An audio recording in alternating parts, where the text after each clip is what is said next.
Great Central was always known as the last main line, having been built in the final decade of Victoria's reign as monarch, and opened throughout from Manchester, Sheffield and Lincolnshire, those places being its original company name, to London in 1899. It was built to a continental loading gauge, as its chairman, Sir Edward Watkin, was also a director or chairman of a number of other railway undertakings, notably the Metropolitan Railway and the South Eastern Railway in England, the French Chemin de Fer du Nord, and, more significantly, of a Channel Tunnel construction company, and he had plans to link all these companies to form a through high-speed railway from France to the industrial heart of England. Sounds familiar? Political opposition forced the cancellation of the tunnel project. Tensions in Europe were high, so after a few test bores, work stopped. 66 years later, the Great Central's main line, never having fulfilled its ambitions, was closed after Beeching designated it a duplicate main line. This was within his remit, but took no account of what might happen in the future.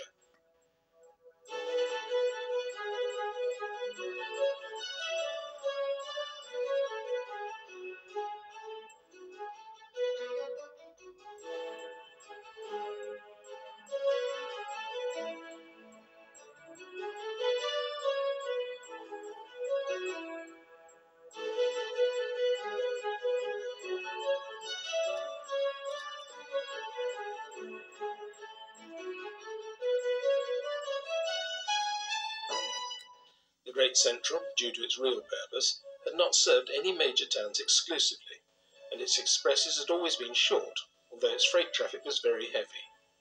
Perhaps best known of these were the Wind-Cutter mineral trains, which were worked by the British Railways Class 9F fast goods engines, the last built of which, No. 92220, Evening Star, was the last steam locomotive built for BR. It lasted in service for just 5 years. Another of the Beeching proposals, No. 14, being continued replacement of steam by diesel locomotives for mainline traction, which BR was pursuing with unbridled enthusiasm in the mid-1960s. The last would go in the summer of 1968.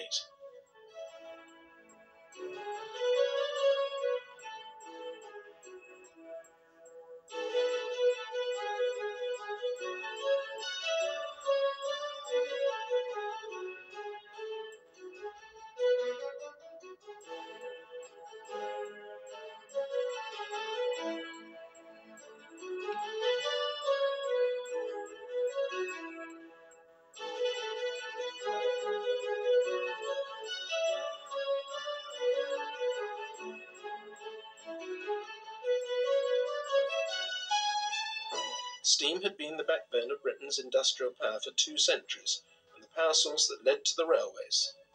Rivals appeared at the end of the 19th century in the form of electricity, and in the middle of the 20th century in the form of diesel, and these were to form the backbone of the Beeching Railway. The Great Central's London extension, to give the main line its official title, was steam work to the end, which came on the 3rd of September 1966.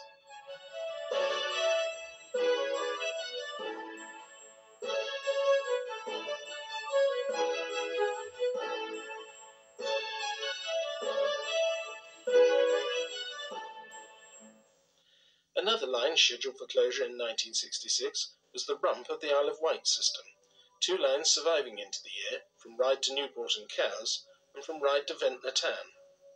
Politics played its part here, though, as local opposition and the recommendation of the Local Transport Users Consultative Committee ensured that an even smaller rump would survive, from Ryde Pier to Shanklin. The last part of that line through St Boniface down to Ventnor would close.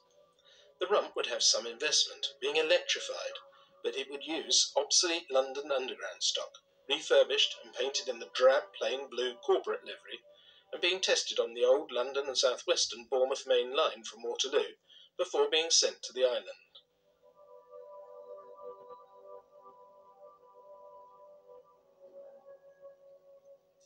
The progress of modernisation had gone so far that the Bournemouth main line was billed as the last steam main line, but would succumb to electrification by July of 1967.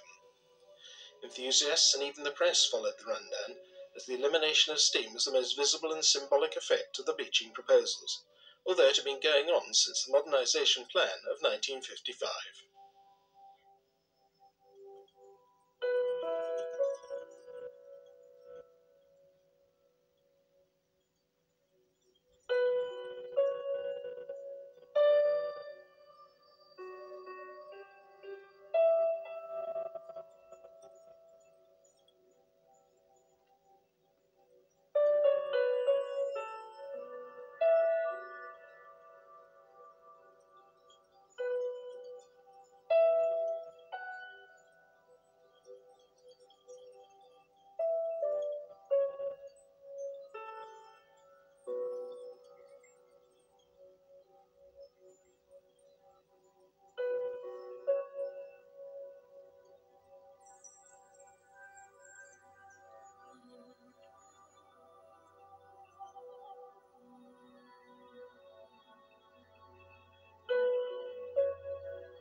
Woolly Pacifics, many of them expensively rebuilt in the late 1950s, were withdrawn from 1963 onwards, only a small proportion being needed for the last rights on the Bournemouth Main Line and the now secondary line to Salisbury. Well-known steam locomotives or types from other railways had also been withdrawn from the beginning of the decade, the Western region dispensing with steam at the end of 1965, with the exception of the Somerset and Dorset, the Eastern and North Eastern regions during 1966 and 67, and leaving only the London Midland region still using it into 1968.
In 1968, steam had retreated to the northwest, appropriately around Manchester.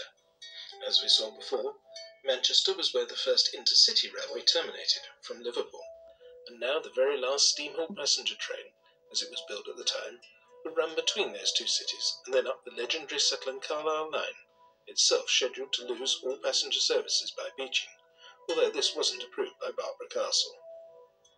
This was the notorious 15 guinea special, following the running of which all steam movements would be banned from British Rail lines at midnight.